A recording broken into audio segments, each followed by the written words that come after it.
আজকে আমরা একটা দারুণ বিষয় নিয়ে কথা বলবো।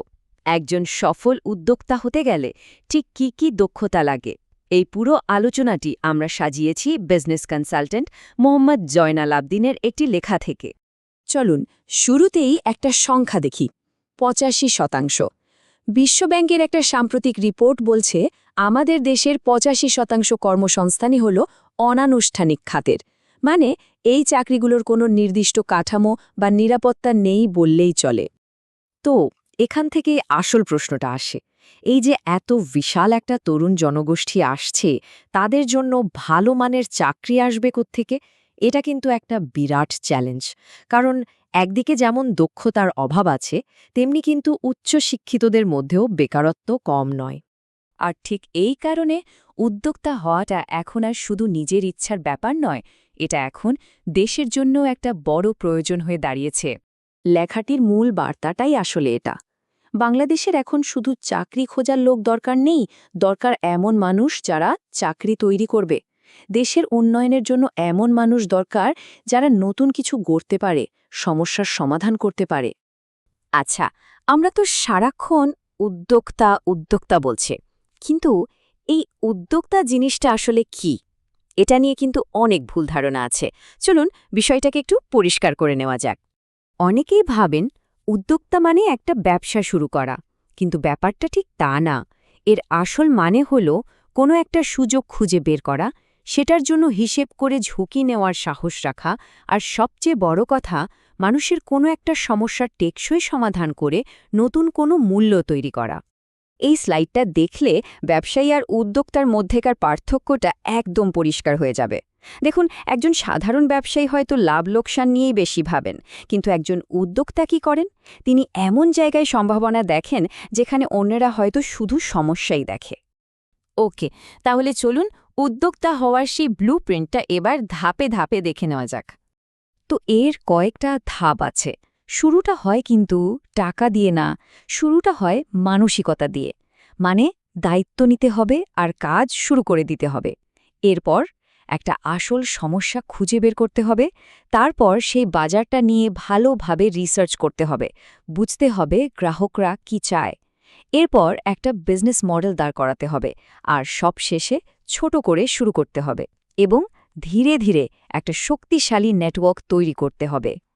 আর এটাই কিন্তু খুব গুরুত্বপূর্ণ একটা কথা।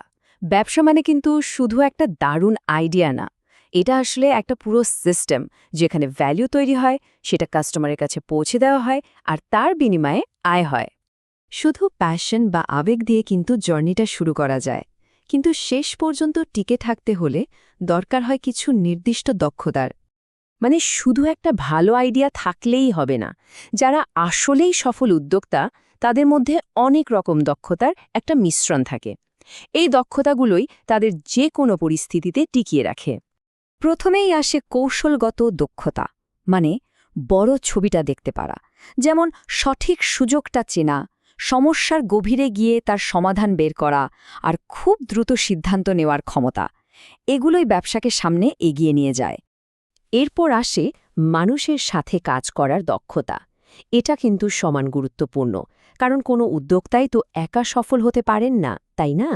অন্যদের নেতৃত্ব দেওয়া, সবার সাথে ভালো সম্পর্ক তৈরি করা, আর কঠিন সময়েও মনকে শক্ত রাখা, এগুলোই কিন্তু আসল চাবিকাঠি।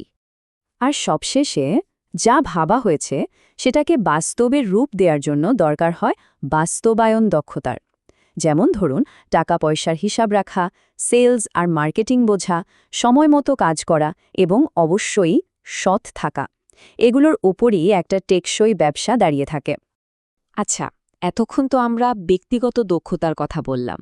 এবার চলুন দেখি এই সব কিছুর সাথে দেশের অর্থনীতির সম্পর্কটা কোথায়। ব্যাপারটা হলো, এই দক্ষতাগুলো কিন্তু শুধু নিজের সাফল্যের জন্য না, এগুলো আসলে একটা নতুন, আরও শক্তিশালী আর সবার জন্য সমান সুযোগের অর্থনীতি গড়ে তোলার মূল হাতিয়ার। ভাবুন তো, একজন সফল উদ্যোক্তা একটা মাল্টিপ্লায়ার এফেক্ট তৈরি করতে পারেন, মানে তার একটা উদ্যোগ থেকে আরও অনেক নতুন সুযোগ জন্মায়। এতে করে তার আশপাশের সমাজ, এলাকা, এমনকি পরোক্ষভাবে পুরো দেশটাই কিন্তু শক্তিশালী হয়ে ওঠে। আর সবচেয়ে ইন্টারেস্টিং ব্যাপার কি জানেন? এই সোর্সের মতে এই দক্ষতাগুলোর কোনোটি জন্ম থেকে পাওয়া নয়। মানে যে কেউ চেষ্টা করলে, অনুশীলন করলে আর নিজেকে নিয়ে ভাবলে এই স্কিলগুলো অর্জন করতে পারে। এই কথাটা একবার খেয়াল করুন। একজন সত্যিকারের উদ্যোক্তা শুধু নিজের জন্য আয় করেন না, তিনি নতুন কিছু তৈরি করেন, অন্যদের মধ্যে আত্মবিশ্বাস যোগান আর দেশের ভবিষ্যৎটা কেমন হবে তা গড়তেও সাহায্য করেন। এটা কিন্তু অনেক বড় একটা দায়িত্ব। তো সব আলোচনার শেষে প্রশ্নটা কিন্তু একটাই, কোন সমস্যাটার সমাধান করা হবে? এই একটা প্রশ্নের উত্তর খোঁজার মধ্যেই হয়তো লুকিয়ে আছে উদ্যোক্তা হওয়ার প্রথম এবং সবচেয়ে গুরুত্বপূর্ণ ধাপটা।